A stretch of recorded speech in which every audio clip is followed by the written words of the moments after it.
A fantastic job. He didn't need this. He didn't need it.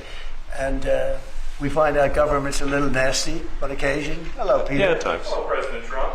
Government's a little bit nasty, Peter. You haven't noticed that. You've had a charmed life, right? You tell me. Very charmed. I think you've had a charmed life. I think what I'll do, if you don't mind, numbers have just come out which are rather extraordinary, and I thought I'd play a tape of one of the people who I've respected over the years, from Joe Kiernan and Rick Santelli. This just came out, and we'll just play that for a second. Personal income is up 0.8%. That is almost triple the expectations. I'll tell you, the income numbers, really, for the first 4 months of the year, they're stellar. They're really stellar. I mean, I could go back and look at the first 4 months of many different years. Really very strong numbers, and you're right. This administration is criticized for just about everything under the sun. I've never, ever, in my lifetime, had glimpses into the politics of an administration in the form of transparency like this one. Why don't we give credit where credit is due? Income really shooting up. Rick, I also thought everybody was going to get one last order of imports that were going to be tariffed, and they were loading up on things. How the hell they already fix the trade, or not fix it, but to cut it in half? That's crazy. So there wasn't a lot of front loading of things that they needed before the tariffs hit. Yeah, I'll tell you what, it really does call into question.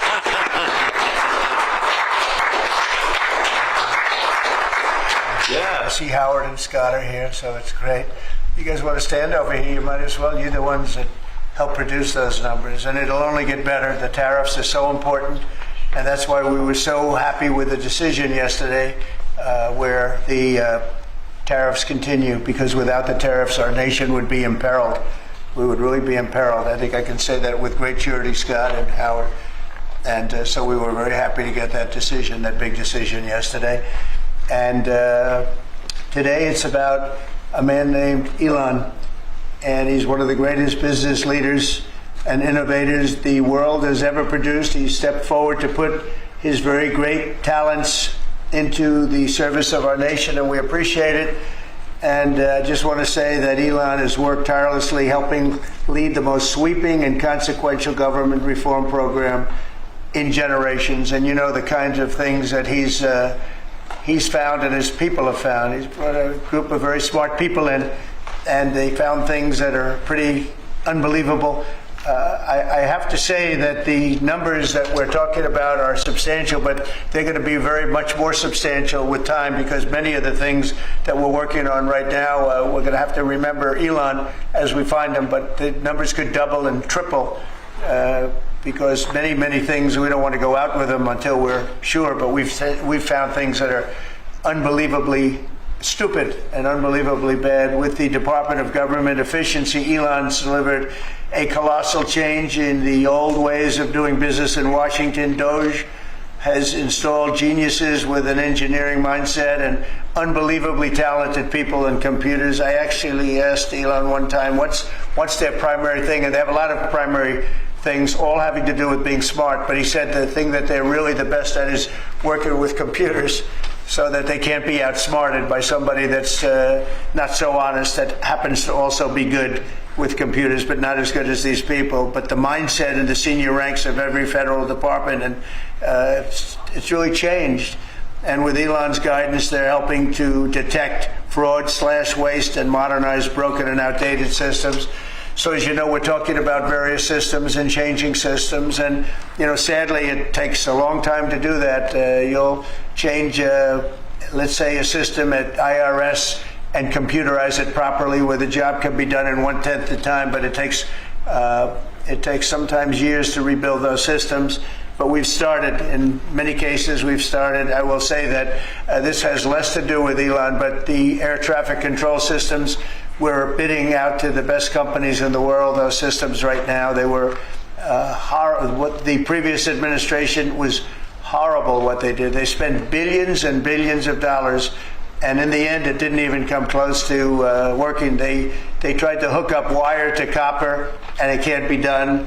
And they just spent billions of dollars and just wasted money. Actually made the system much worse. So we're going to get a brand new modern system. Congress is working with us on that, and we're going to get it done as quickly as we can. But it's in the works, and once it's done, it'll be good for 30 years.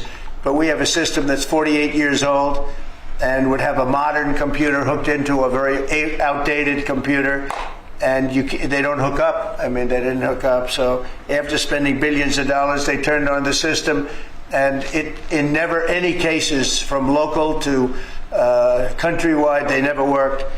More than 75,000 bureaucrats have voluntarily left their taxpayer-funded jobs to come out and really do the job. Countless wasteful and unnecessary contracts have been terminated, and you know that we have terminated many contracts, and many contracts, Elon, are right now being looked at, and it may be 6 months, it may be almost a year in some cases. We're going through procedures, we're going through courts, and we'll remember you as we announce billions of dollars of extra waste, fraud, and abuse. Just as an example, DOGE canceled $101 million for DEI contracts at the Department of Education, $101 million, and that was just a small section of the Department of Education. $59 million for illegal alien hotel rooms in New York City.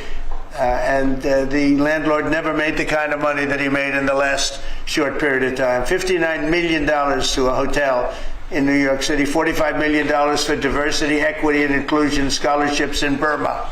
In Burma, does anyone know about Burma? $42 million for social and behavioral change in Uganda. $40 million to improve the social and economic inclusion of sedentary migrants. I can say it's $2 billion to Stacey Abrams and her environmental movement. There was $100 in the account, and all of a sudden they found $2 billion in the account. And I assume that's being looked at. I don't know. I'm not sure. But I assume that's being looked at. Think of that, $2 billion. And then Lee will tell you there's another one over there for $20 billion being spent on another environmental question. 20 billion, not 20 million, a lot, not 200,000, which is a lot.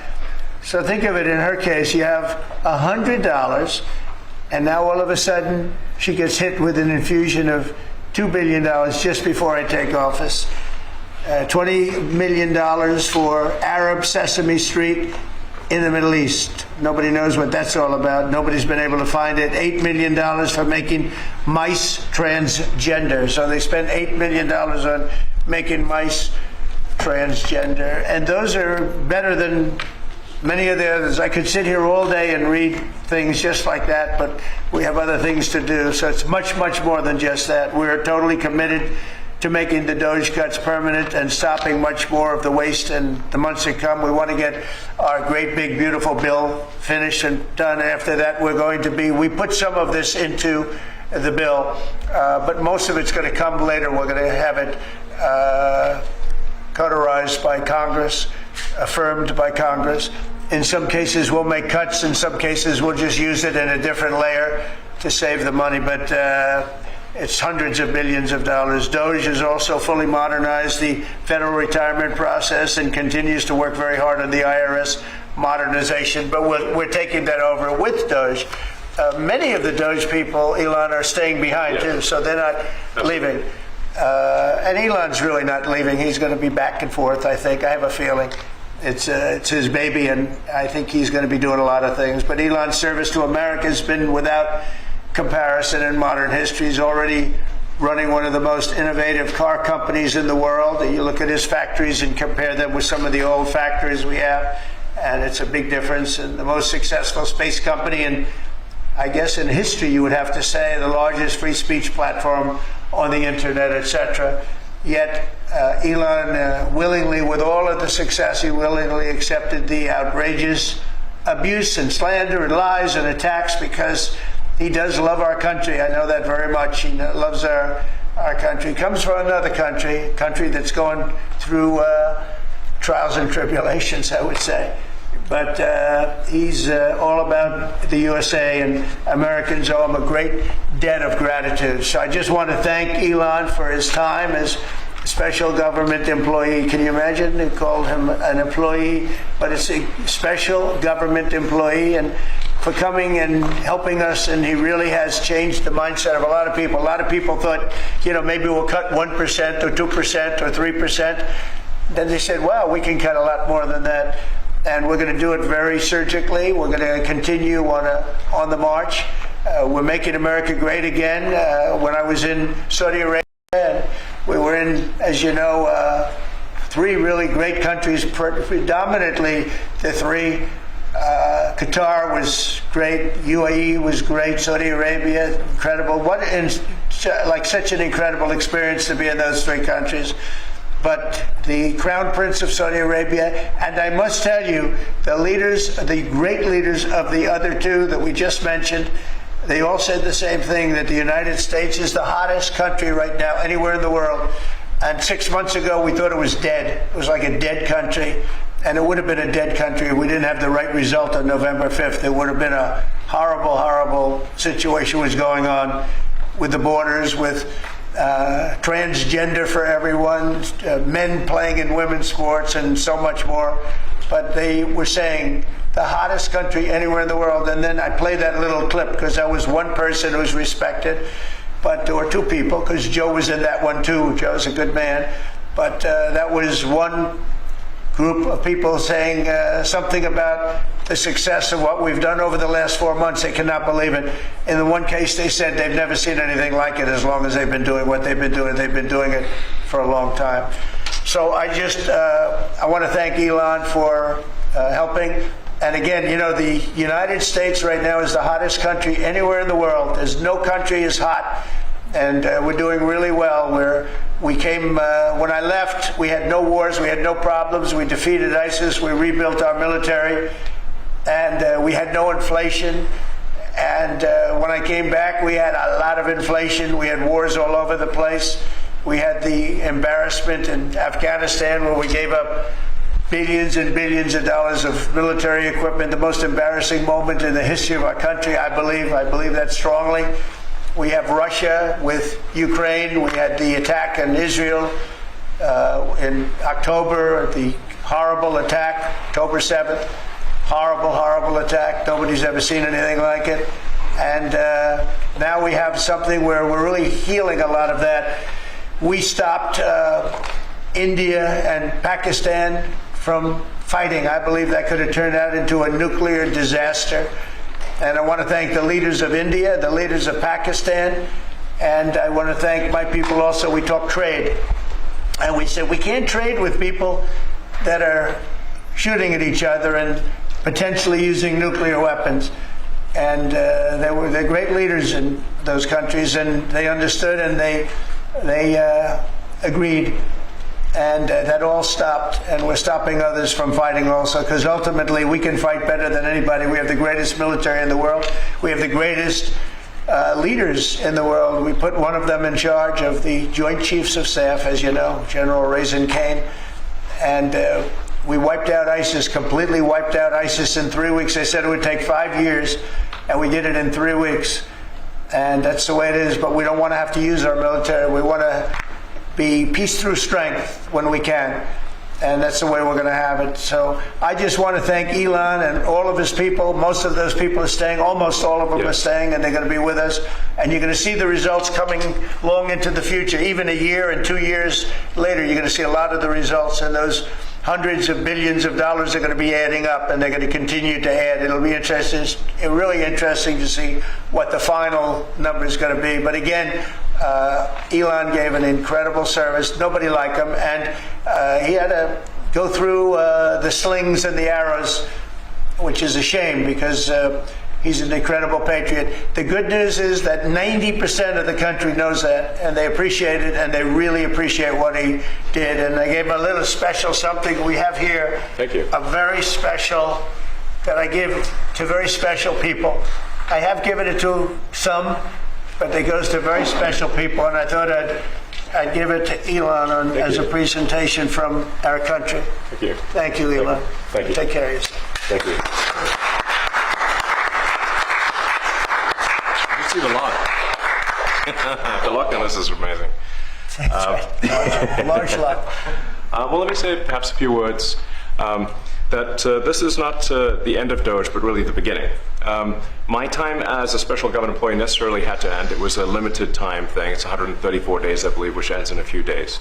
So that it comes with a time limit. But the DOGE team will only grow stronger over time. The DOGE influence will only grow stronger. I liken it to sort of Buddhism. It's like a way of life. So it is permeating throughout the government, and I'm confident that over time we will see $1 trillion of savings and a reduction in $1 trillion of waste and fraud reduction. The calculations of the DOGE team thus far, in terms of an FY25 to FY26 delta, are over 160 billion, and that's climbing. We expect that number will probably go over 200 billion soon. So I think the DOGE team is doing an incredible job. They're going to continue doing an incredible job, and I'll continue to be visiting here and be a friend and advisor to the president. And I look forward to times being back in this amazing room. By the way, isn't this incredible? Look at this incredible. It's stunning. I think the way that the Oval Office, how the president has just completely redone the Oval Office. It's beautiful. I love the gold on the ceiling. Thank you. It's pretty nice. Yeah. It's been there a long time. That was plaster. Nobody ever really saw it. They didn't know the eagle was up there, and we highlighted. Essentially it's a landmark, a great landmark, and that's 24 karat gold, and everybody loved it. And now they all see it when they come in. So it's been good. The Oval Office finally has the majesty that it deserves, thanks to the president. So I look forward to continuing to be a friend and advisor to the president, continuing to support the DOGE team, and we are relentlessly pursuing $1 trillion in waste and fraud reductions, which will benefit the American taxpayer. So that's it, really. Thank you, Mr. President. Thank you. Great job. President Trump, the president mentioned that you had to deal with all the slings and arrows during your time at DOGE. There's this New York some of the people, some of the media organizations in this room were the slingers. Well, so there is a New York Times report today that accuses you of blurring the line between. It's the New York Times. Is that the same publication that got a Pulitzer Prize for false reporting on the Russiagate? Is it the same organization? I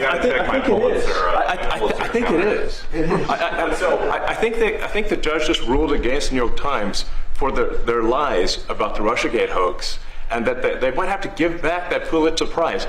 That New York Times? Let's move on. Okay. Next question. President Trump, 5 aides who used to work here are in talks with Republicans in Congress to go and testify about what they did or didn't do to possibly conceal President Biden's decline. Do you think that Dr. Jill Biden should also have to come in and testify about what she did or didn't do? Well, I hate the concept of it. It's the wife of a man who was going through a lot of problems, and everybody that dealt with him understood that. And I guess it came out during the debate loud and clear. That was the biggest signal of all. They have to do what's right. The country was there was a lot of dishonesty in the election, as you know, of 2020. That's been now caught. People understand it was a rigged election. And when you go further out, when you see the auto pen, I think the auto pen is going to become one of the great scandals of all time, because you have somebody operating it or a number of people operating. Because I knew Joe Biden. Joe Biden wasn't in favor of opening up borders, letting 21 million people into this from prisons and mental institutions and gang members. He wasn't into that at all. And who signed these orders, proclamations, and all of the different things that he signed that set our country so far back, that was so bad for our country? With the auto pen, how would it work? Like, we're in the Oval Office right now. If there was a group of rogue staffers that worked for you who wanted to advance a bill or an executive order without your knowledge, how could they do it? How do they? Well, it's very hard because I'd read your newspapers or your media the next day and I'd say, well, I didn't approve that, and I would find it. I mean, they wouldn't get away with it for long because I'd say, I never signed that. Who the hell signed that? Auto pens, to me, are used to sign letters to people because we get, I think they said 20,000 letters a week, and you like to be able, when somebody takes the time to write a letter, it's nice to sort of write back. And auto pens are meant for that. Auto pens are not meant to sign major proclamations or tax cuts or borders, anything having to do with the border, which is so important. And if it happened on my watch, I would be able to see it because the next day or sooner I'd be reading about something that I knew nothing about and who the hell signed this. So I almost never use the auto pen. In fact, yesterday I was signing about 81, I think it was 81 proclamations and statements to people that I think should be signed by us. I think when you write letters to foreign dignitaries or presidents or prime ministers, you should be signing those letters, not done with auto pens. I understand he signed almost everything with an auto pen. It's a very dangerous thing. It really means you're not president. Whoever operated the auto pen, and we think we know who that is, and it was actually more than one person, but that's not what the presidency is all about. I hardly used to use it. Are you going to reinstate the tariffs on China? You said that they violated the agreement with the U.S. Well, they did. They violated a big part of the agreement we made. You know, if you read that whole statement, I was very nice to them. I helped them because they were in trouble with the stoppage of a massive amount of business. But I'm sure that I'll speak to President Xi and hopefully we'll work that out. But yeah, it's a violation of the agreement. Yeah, please. Mr. President, can you give us an update to the latest ceasefire agreement that Israel has agreed to, but Hamas still considering? Well, they're very close to an agreement on Gaza, and we'll let you know about it during the day or maybe tomorrow, and we have a chance of that. And I think we have a chance of making a deal with Iran also. They don't want to be blown up. They would rather make a deal, and I think that could happen in the not too distant future. That would be a great thing if we could have a deal without bombs being dropped all over the Middle East. That would be a very good thing. They can't have any. We want them to be safe. We want them to have a very, very successful nation. Let it be a great nation, but we can't have that. They cannot have a nuclear weapon. It's very simple. And I think we're fairly close to a deal with Iran. Mr. Musk, I have a question for Elon. Yeah, please. You said just now that you look forward to being a friend and advisor to the president. So do you expect to continue advising the president and DOGE informally, or are you going to sort of shift your focus entirely to your companies? Well, I expect to continue to provide advice whenever the president would like advice. I hope so. I mean, I expect to remain a friend and an advisor, and certainly if there's anything the president wants me to do, I'm at the president's service. Mr. Musk, on DOGE, you said that there was $1 trillion promise for cuts from DOGE. Yes, I think we do expect over time to achieve the $1 trillion. But what have you found in your time here was the biggest roadblock to getting those cuts? Was it the cabinet, or was it Congress, or something else? What was the biggest roadblock from your work? It's mostly just a lot of hard work. It's really not any one person or Congress. It's going through really millions of line items and saying just each one of them makes sense or does not make sense. Obviously, at times when you cut expenses, those who are receiving the money, whether they're receiving that money legitimately or not, they do complain. And you're not going to hear someone confessing that they received money inappropriately. Never. They're going to always say that they received money appropriately for an important cause. Naturally, that's what you'd expect. So we just have to. It's just a lot of work going through the vast expenses of the federal government and just really asking questions. What's this money for? Are you sure it's actually being used well? Many times we can't even find anyone who defends it.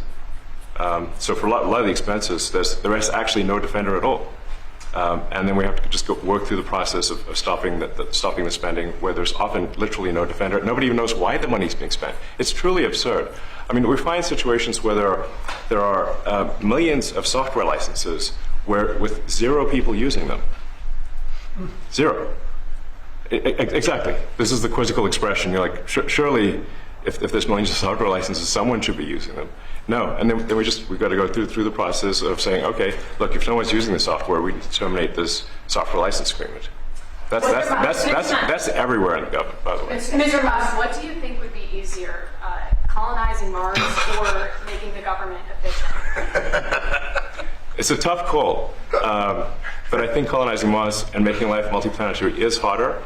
And as I said, we do expect to achieve over time the $1 trillion of savings. We can't do it in like a few months, but if you say by I think the official end of DOGE, which the president may choose to extend, is the middle of next year. If you say by the middle of next year, with the support of the president and Congress, could we achieve $1 trillion of savings? I think so. We're on track to do so. Do you have faith that Congress is going to Go ahead. Mr. President, you had mentioned earlier in the week that DOGE had become a whipping boy, and as the President mentioned, you went through a lot to go through this process. Yes. Was it worth it for you, and what would you change? Yes, so what we found was happening was that if there were any cuts anywhere, then people would assume that was done by DOGE. And so we became like essentially the DOGE boogeyman, where if any cut anywhere would be ascribed to DOGE. A friend of mine's daughter, who's at law school at Georgetown, thought that DOGE had cut the Senate, internships the legal internships for the Senate, and we have nothing to do with that. So if they have been cut, it's not to do with us, just as an example. So, it just became a bit ridiculous where any cut anywhere was somehow DOGE, and including things that made no sense, and we would agree made no sense. There are many things that occur in the government because it's the banal evil of bureaucracy. It's sort of the frankly largely uncaring nature of bureaucracy. It's as the great Milton Friedman said, money is spent most poorly when it is someone else's money being spent on people you don't know, and that's how federal spending is. And then you can't really even blame the individuals because the way the government works is complaint minimization. So when you do when someone within the government tries to stop that money being spent, there's usually someone that complains, and then their manager will say it's not worth the trouble, just pay it anyway. That happens over and over again. So was it worth it? I think it was an important thing. I think it was a necessary thing, and I think it will have a good effect in the future. Thank you, President Trump. This week there was a video on board a plane that showed the First Lady of France slapping her husband, Emmanuel Macron. Do you have any world leader to world leader marital advice? Make sure the door remains closed. That was not good. Yeah. No, I spoke to him, and he's fine. They're fine. They're two really good people. I know them very well, and I don't know what that was all about, but I know them very well, and they're fine. I got a little shiner here. What is that? Democratic plan to avoid being swept in every battleground state again by spending $20 million to study how to speak to American men. Well, they spent 2.8 billion. We spent 1.5. We spent much less. We spent about half of what they spent, and at the end they were $28 million short. They had to be. They spent 2.8 billion. That's a lot, but they couldn't get 28 million at the end, and now they want to spend. I read that they want to spend money to learn how to talk. That's fake. You don't want to be fake. You shouldn't have to hire consultants to say what America needs, because then the consultants should be running the deal, not them. But I read that they want to spend a lot of money in each state. So we won all 7 swing states, 7 out of 7. We won a lot more than that. We won the popular vote. We won everything. And they want to spend money to find out what they did wrong. And I mean, I could tell you what they did wrong. I could tell you every one of their programs. When they say men playing in women's sports, I would say that's not a winner. When they say transgender for everybody, I think that's not a winner. When they say open borders so the entire world population of criminals can pour into our country, I don't think that's a winner. I mean, I just gave them that for free, but I don't know if they'll change their ways. I see them all the time. I see people that I know in Congress, Democrats, they're trying to justify some of the things I just said. You can't justify them. They're, I always hear they're 80-20 issues. I say they're not 80-20, they're 97-3. They might be 99-1. They're not 80-20. They wish they were 80-20. And they're wasting a lot of money if they're going to continue with that nonsense. And this is a big six question, but back when you hosted The Apprentice, you mentioned once in 2012 that Diddy was a good friend of yours back then. He has since found himself in some very serious legal trouble. Yeah, that's true. Would you ever consider pardoning him? Well, nobody's asked. You had to be the one to ask, Peter, but nobody's asked. But I know people are thinking about it. I know they're thinking about it. I think some people have been very close to asking. First of all, I'd look at what's happening, and I haven't been watching it too closely, although it's certainly getting a lot of coverage. I haven't seen him. I haven't spoken to him in years. He used to really like me a lot, but I think when I ran for politics, that relationship busted up. From what I read, I don't know. He didn't tell me that, but I'd read some little bit nasty statements in the paper all of a sudden. It's different. You become a much different person when you run for politics and you do what's right. I could do other things, and I'm sure he'd like me, and I'm sure other people would like me, but it wouldn't be as good for our country. As we said, our country's doing really well because of what we're doing. So it's not a popularity contest. So I don't know. I would certainly look at the facts. If I think somebody was mistreated, whether they like me or don't like me, it wouldn't have any impact on me. Mr. President, on the Big Beautiful Bill, would you like to see the Senate build in some support for your tariffs on the Big Beautiful Bill, or should that be a standalone bill? I have great support on the tariffs. I mean, I was so honored that we got that ridiculous stay lifted, because that would have taken away presidential power. It would have taken away everything that was granted by the founders. It would have been a terrible thing. And it would have, most importantly, would have left us vulnerable. We have a lot of countries that use tariffs on us and use them viciously, actually, viciously. And if we didn't have the power to use tariffs on them, and instantly, not when you go back to Congress and try and get hundreds of people to agree on something, that would take months to get just one simple proclamation. If we didn't have the power to counteract their powers, you wouldn't have a country left. We have to act fast. We have to be fast and nimble, as they say. And that was a really great moment, I think, yesterday when that stay was lifted. And hopefully now we'll go to court and just win that battle. Because if we don't have the power to do what they're doing to us, we are going to be a great nation no longer. Elon Musk was once idolized by folks on the left in this country before joining your administration. Now he's considered a hero by conservatives. Why do you think this man, what he's done in American life, has been so politicized? Well, his life has been amazing. I mean, I look at so many different things. I look at that rocket being, guided back into position. I've never seen that before. I thought it was a space movie. I thought it was a movie. You look at what he's done in terms of communication. It's been unbelievable. So many different, even tunnels going underground, not having to go through all the process of going, he's got a company that does that. He's got so many different companies. Starlink, as an example, he saved a lot of lives, probably hundreds of lives in North Carolina. I don't even know if you remember, but I called you. They needed Starlink in North Carolina. And I didn't know what the hell Starlink was. I said, what is it? Who owns it? He said, do you know Elon Musk? I said, yeah, I happen to know the gentleman. This was before his government stay. And they said, we really need it, because North Carolina became an island. It was, people had no communication. They had no access to anything, and they were dying. And I called up Elon, and you can't get it because it's so successful. It's very hard to get. And he had so much of it brought over there, and they told me it was unbelievable. It saved a lot of lives. So, he's just done a lot of things. I don't think he gets credit for what he's done. But he's a very good person too. Mr. Musk. If he wasn't a good person, but he did the same things, I'd probably maybe speak differently. He happens to be a really good person who loves the country. One Big Beautiful Bill. You had indicated this week that there were some things you didn't like about what had passed in the House. What changes do you want to see the Senate make? And you had also indicated there were things you didn't like about the bill. What would you be suggesting he push senators to change in their version? Well, I'll tell you, I'll go first. It's an unbelievable bill. It cuts your deficits. It cuts, it's a huge cutting.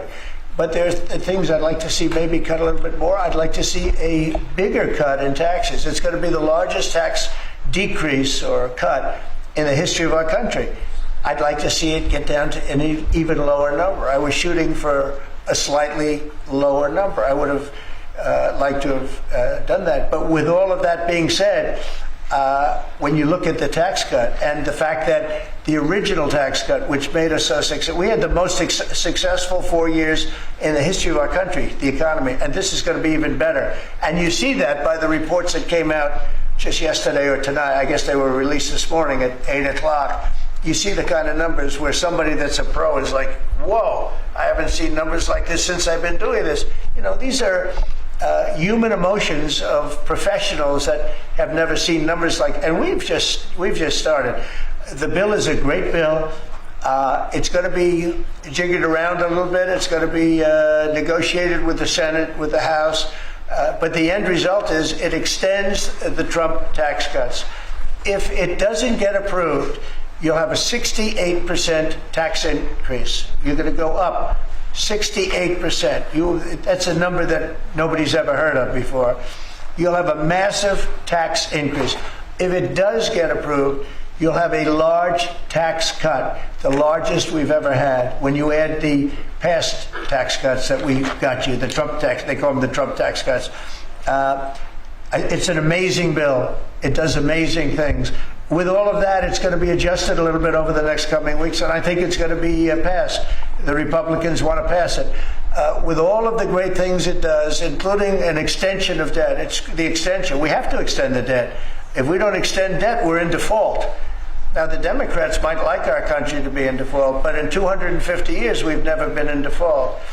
That was handed to them by a very well-meaning man that gave it to them because he thought it was the right thing to do. It could have been their problem before the election, but this man thought it was the right thing to do, and he was well-meaning. I don't hold anything against him for that, but that was put on our plate when it should have been on the Democrats. September 28th, a famous date. It should have been taken care of by the Democrats, but this person, a man of power, gave it to us so that in June that comes due. Well, we have to take care of that because if we don't take care of it, we have a country in default, and we don't ever want to have a country in default. You know, I'll tell you, a certain senator, Elizabeth Warren, said that she would never, ever allow a default on our debt. She would never let it happen, and she would like to get rid of the debt ceiling, what's called the debt ceiling. I call it the debt extension because we really need an extension. That she'd like to see that gotten rid of. And there are many people that agree. Many Democrats agree with that. But we gave that through, and you know, I don't want to say an error. He did it well-meaning. They gave that to us. It was a Democrat problem just before the election. Would have had a huge impact on the election. And to our benefit, we won anyway, but to our benefit. But felt that really for the good of the country, we should extend that. But Elizabeth Warren and various other people would like to see that. Her whole career, she wanted to see it terminated, gotten rid of, not being voted on every 5 years or 10 years. And the reason was because it's so catastrophic for our country. And I always agreed with her. That was one thing I agreed with her on. Now, I haven't spoken to her, but I would say that if you asked her that question now, she'd say, no, it's their problem. But it's a very unfortunate situation. It's a very unfair situation. And she happened to be right on that. It should be gotten rid of, or it should simply be extended. But that's one of the things that gets taken care of in this bill. That automatically gets extended for a 4-year period. And it should be. But I agree with Elizabeth Warren on that. I think you should get rid of it. It's too catastrophic. Mr. Musk, Yeah, please, go ahead. what do you want to see, Mr. Musk, to the bill? And to international students, are they still welcome to study in the United States? And one question for Mr. Musk. To students, well, we want to have great students here. We just don't want students that are causing trouble. We want to have students. I want to have foreign students. I think Harvard, it's close to 31%. That's a lot. Our country's given $5 billion plus to Harvard over a short period of time. Nobody knew that. We found that out. I wouldn't say that was a DOGE thing, but we found that out over a period of time. That was sort of a Trump thing. We ended up in litigation for other reasons because they're very anti-Semitic. And in finding out and in going through the books, we found out that the country gave them $5 billion plus, much more than that actually. And we're having it out with them, and let's see what happens. I think we have a very good, well, it's a very sad case. It's a case we win. We can't lose that case because we have the right to make grants. We're not going to make any grants like that. But I don't think Harvard's been acting very nicely. I think Columbia wants to get to the bottom of the problem. They've acted very well. And there are other institutions, too, that are acting, but Harvard's trying to be a big shot. And all that happens is every 3 days we find another $100 million that was given. 2 days ago we found $200 million more. The money's given to them like gravy. I'd like to see the money go to trade schools, where people learn how to fix motors and engines, where people learn how to build rocket ships, because somebody has to build those rocket ships. Yeah. And I'd like to see trade schools set up, because you could take $5 billion plus hundreds of billions more, which is what's spent. Absolutely. And you could have the greatest trade school system anywhere in the world. And that's what we need to build his rockets and robots and things that he's doing, and to build lots of other things. And, I went to school with people. In some cases, they weren't good students, but they could fix the engine of a car better than anybody I've ever seen. They could take it apart blindfolded. They had an ability at that. And they did very well. They made a lot of money. It's a very skilled job. It's great. But I'd like to see a lot of money going into trade schools. I've always felt that. And we probably found our pot of gold, and that's what's been wasted at places like Harvard. And the money's been wasted. Yeah, please. Yeah. I wanted to ask quickly, Mr. Musk, is your eye okay? What happened to your eye? I noticed there's a bruise there. Well, it wasn't. I wasn't anywhere near France, so. But. No, I didn't notice about the First Lady of France. Getting slapped, I didn't notice. I was just horsing around with Lil X, and I said, "Go ahead, punch me in the face," and he did. Turns out, even a 5-year-old punching you in the face actually does. That was X that did it? Yeah, X could do it. If you knew X, I saw his mom right now. But I didn't really feel much at the time, and then I guess it bruises up.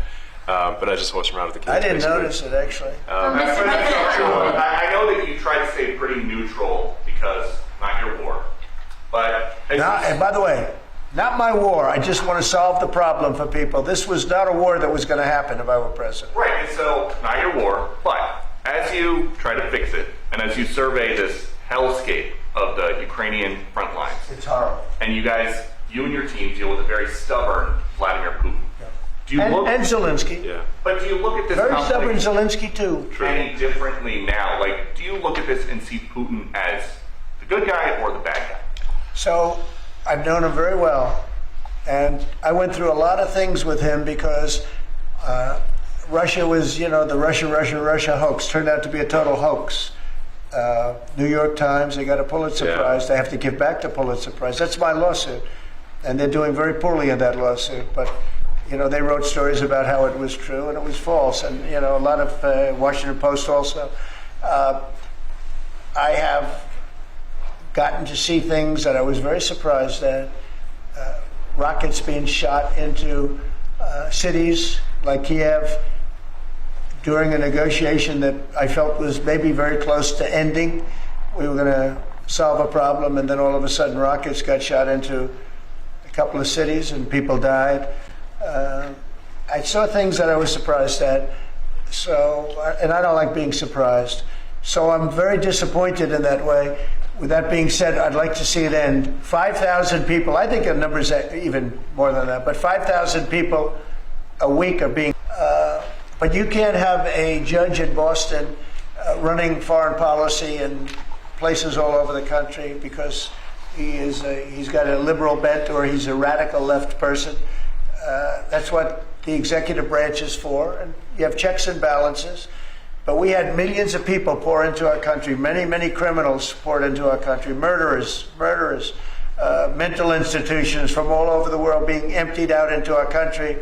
And if we don't get them out and get them out quickly, we're going to could lose your country very easily. This is a bad, that anybody would allow this to happen to our country. You know, with all of the things, we took over inflation, we took over some wars, we took over a lot of problems that didn't exist when I was president. None of it existed. We wiped out ISIS. Other than that, we had no wars. We wiped out ISIS. Other than that, we had no wars. Putin was never going to hit Ukraine. Israel would have never been attacked. That attack, as you know, Iran had no money. They didn't have money for Hamas. They didn't have money for Hezbollah. They had no money whatsoever. That wasn't going to happen. All of these things that happened weren't going to happen. You wouldn't have had inflation. So it's very sad when I came back. But the thing that is the hardest is that they allowed 21 million people into our country, and many of those people are stone cold criminals. They moved their criminal population into the United States, and of all the things that, you know, are bad, I solved inflation, I believe, already. I got the fuel prices down. The fuel prices came down. That's one of the reasons. They screwed up the energy. They screwed up the cost of gasoline and oil and gas. And you had tremendous inflation. You had the greatest inflation probably in the history of our country under Biden. And when people said, oh, but the economy was, no, the economy was terrible for the people because they couldn't afford the energy. And the energy brought everything else up. Energy is the big deal. But with all of that, we solved that already. In 4 months, we solved it. $1.99, $1.98 gasoline. First time people have seen that in a long time since my term. But the hardest thing to solve is millions of people pouring into our country, many of whom are criminals. Because remember, these countries are smart. Their leaders are very street smart. They're sending the people that they don't want. They don't want the people that are there, that are law-abiding, that are productive, that are working hard. They want people that are in jails. We have them. They allow them to come in. And I always look to the other side, like, why would somebody do something? You know, in business, I try and study, why would they want to do this? Why would they want to sell it? Why would they want to buy it? One thing I can't figure out is, what would an administration, what were they thinking when they allowed millions of people from prisons all over the world, not just from South America, Venezuela, all over the world, from the Congo in Africa, hundreds of people, thousands of people from the Congo, rough prisoners, from Asia, from Europe, rough parts of Europe. Why would they allow them to come into our country? Why would they do that? It's the one thing I can't figure out. And I don't believe it was Joe Biden. I really don't. I mean, look, he's been a sort of a moderate person over his lifetime, not a smart person, but somewhat vicious person, I will say. If you feel sorry for him, don't feel so sorry because he's vicious. What he did with his political opponent and all of the people that he hurt a lot of people, Biden.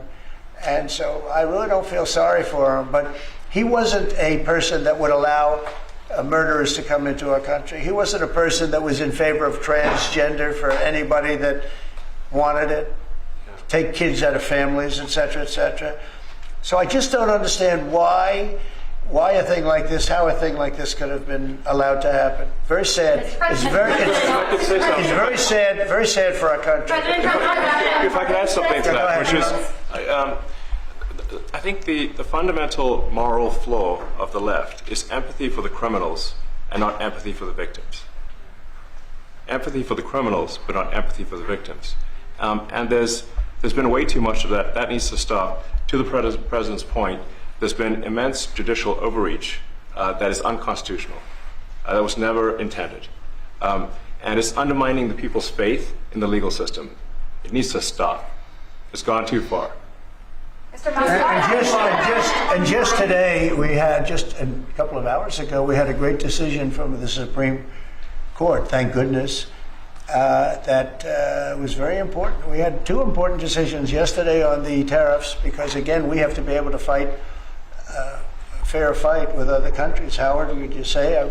We have to be able to use tariffs to fight people that use tariffs on us. I mean, if we didn't have that power of tariffs, we would economically be destroyed as a country because they will destroy us. Other countries will destroy us with unchecked tariffs. We can check them when we have the use. They tried to take that that power away from us. And if you take that power away, we're not going to have a country. We won't have an economically viable country. But it's very important on immigration that we be able to get people out without having to go through a long court case. I mean, it was up to some of these judges. Every single one of these millions of people, criminals, prisoners that were let go from jails because they save a fortune when they do. They brought them into the United States. You know what they're saving? The money they're saving? But some of murderers, it's very important that we're able to get those people out of here fast, bring them back to their country where they belong. And those countries take them, because if they don't take them, they have to go through the wrath of the United States, and they take them. But we have judges that don't want that to happen. And it's a terrible thing.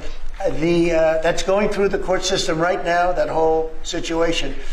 But when ICE and with Border Patrol, they've done an incredible job. When they do this incredible job and they capture 100 killers and drug dealers, and we can't keep them for years here as we go through trials.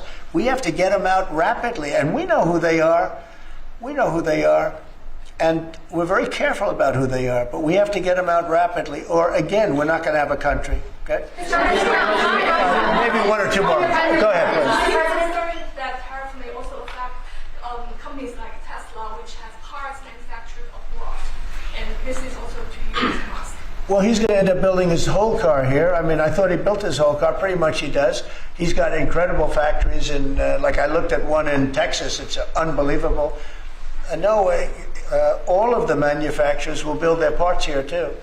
I mean, it used to bother me. They make a part in Canada, a part in Mexico, a part in Europe, and sent all over the place, and nobody knew what the hell was happening. I think it's ridiculous. You build a car, make it in America, and I gave them a little leeway on that. You know, I gave them some leeway.